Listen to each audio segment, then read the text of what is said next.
मेरा नाम रजत है और आज जो कहानी मैं आपको सुनाने जा रहा हूँ वह मेरी ज़िंदगी का सबसे डरावना अनुभव है।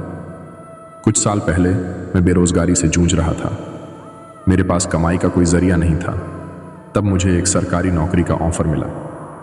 नौकरी एक जंगल में फॉरेस्ट गार्ड की थी, जिसकी सैलरी 80,000 प्रति माह थी। मुझे यह सुनकर बहुत अजीब सा लगा, क्योंकि जहाँ मुझे नौकरी करनी थी, हमारे गाँव में उस जंगल के बारे में कई डरावनी कहानियाँ प्रचलित थीं। गांव के बुजुर्गों का कहना था कि वह जंगल भूल भुलैया के नाम से जाना जाता है। वहां कदम रखने वाले वापस नहीं आते। पर मैंने उनकी बातों को अंधविश्वास समझा और इस नौकरी को स्वीकार कर लिया। मैंने सोचा, इतनी अच्छी नौकरी है जो मेरी ज़िंदगी बदल देगी। पर मुझे क्या पता था कि यह नौकरी मेरी ज़िंदगी को पूरी तरह से तबाह कर देगी। फिर दूसरे ही दिन मुझे नौकरी पर जाना था, तो मैं जंगल की तरफ निकल पड़ा। जंगल में कदम रखते ही मैंने एक अजीब सा सन्नाटा महसूस किया। पेड़ इतने घने थे कि सूरज की रोशनी भी मुश्किल से अंदर पहुंच पाती थी। कुछ दूर चलने के बाद मैं वहां के फॉरेस्ट ऑफिस पहुंचा। फॉरेस्ट ऑफिस पुराना और सुनसान था। मुझे सीनियर गार्ड मिश्रा जी ने काम के बारे में बताया। वह काफ़ी गंभीर और चुपचाप रहने वाले इंसान थे। उन्होंने मुझे एक लेटर पकड़ाया, जिसमें कुछ चेतावनी लिखी हुई थी, जिसमें लिखा था, सूरज डूबने के बाद कभी भी बाहर मत निकलना और लाल कुएं से हमेशा दूर रहना, वह जगह शापित है। मुझे यह सब पढ़ने के बाद कुछ अजीब लगा, पर मैंने इन सब बातों को मजाक में लिया। मुझे लगा ये सब डराने के लिए कहा जा रहा है। फिर मैं लेटर लेकर वैसे निकल गया, क्योंकि शाम होने को थी और जहां मेरी पोस्टिंग थी वह जगह थोड़ी दूरी पर थी और मुझे रात होने से पहले वहां पहुंचना था। मुझे बुक पढ़ने का बहुत शौक था, तो पहली रात मैं खाना खाने के बाद अपने कमरे में बैठा बुक पढ़ रहा था, क्योंकि मुझे नींद नहीं आ रही थी। बाहर का अंधेरा इतना घना था कि दूर का कुछ भी देखना मुश्किल हो रहा था। अचानक मुझे खिड़की के बाहर किसी के चलने की आवाज़ सुनाई दी। मैंने खिड़की से बाहर झांका तो मेरे पैरों तले ज़मीन खिसक गई। वहाँ एक औरत सफ़ेद साड़ी में खड़ी थी। उसकी आंखें अजीब सी चमक रही थीं और वह बिना पलक झपकाए मुझे घूर रही थी। जब तक मैं कुछ समझ पाता, अचानक वह झाड़ियों में गायब हो गई। मैं यह सब देख हक्का बक्का रह गया और सुबह का इंतज़ार करने लगा। सुबह होते ही मैं सीधा फॉरेस्ट ऑफिस की ओर निकल गया। वहाँ पहुंचकर मैंने मिश्रा जी को यह बात बताई।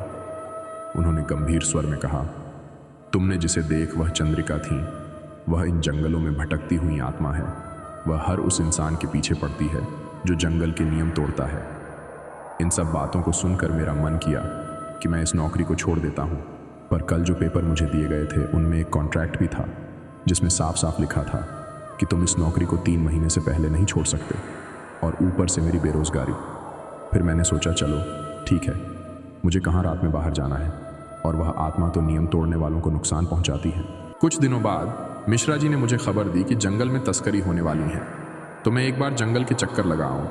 मैं और एक और ऑफिसर, हम दोनों गाड़ी में बैठकर जंगल की तरफ रवाना हो गए। जंगल का चक्कर लगाने के बाद जब हम वापस आ रहे थे तो मैंने वहीं लाल कुआं देखा। उसे देखकर मेरी जिज्ञासा बढ़ने लगी। मैं सोचने लगा कि आखिर उस लाल कुएं में ऐसा क्या है जिसे लेकर सभी लोग डरते हैं। मैंने उस ऑफिसर से गाड़ी रोकने को कहा, पर ऑफिसर से रुकने से मना किया और कहने लगा, मरना है क्या तुम्हें?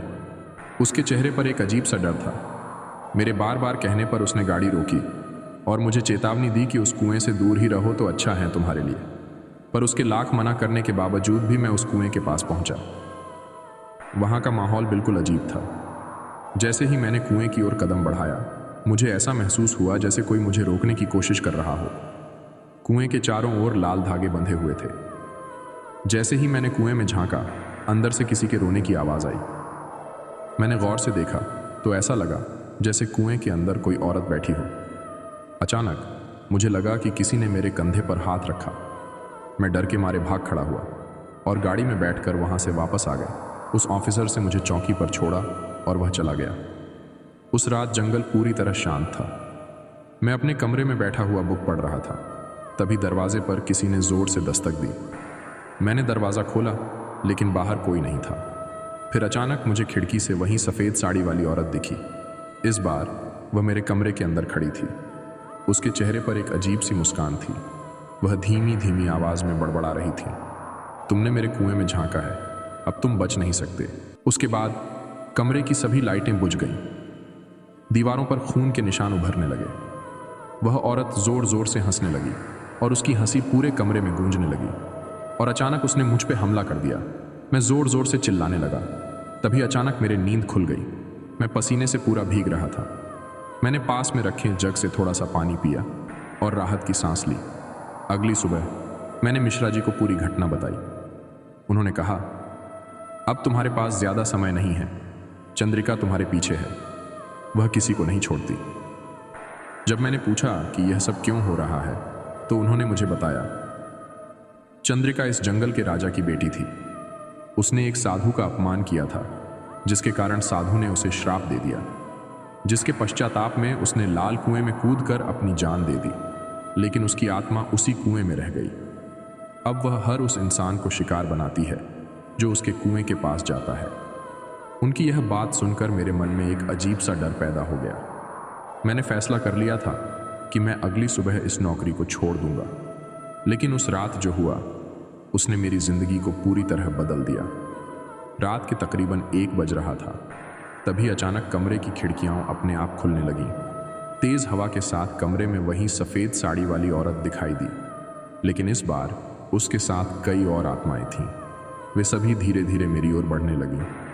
मुझे ऐसा लगा जैसे मेरी सांसें रुक रही हों। मैंने ज़ोर ज़ोर से चीख रहा था। उस सुनसान जंगल में मेरी आवाज़ सुनने वाला कोई नहीं था। मुझे ऐसा लग रहा था जैसे आज तो मेरी मौत पक्की है। फिर मुझे हनुमान चालीसा का ध्यान आया, जिसे मैं पढ़ा करता था। कहते हैं कि इस मंत्र से सभी भूत, पिशाच, आत्मा दूर भाग जाते हैं। फिर मैंने हनुमान चालीसा पढ़ना शुरू कर दिया।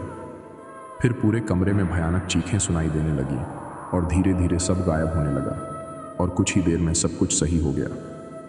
अगली सुबह मैं अपनी जान बचाकर जंगल से भाग निकला। मैंने नौकरी छोड़ दी और गांव लौट आया।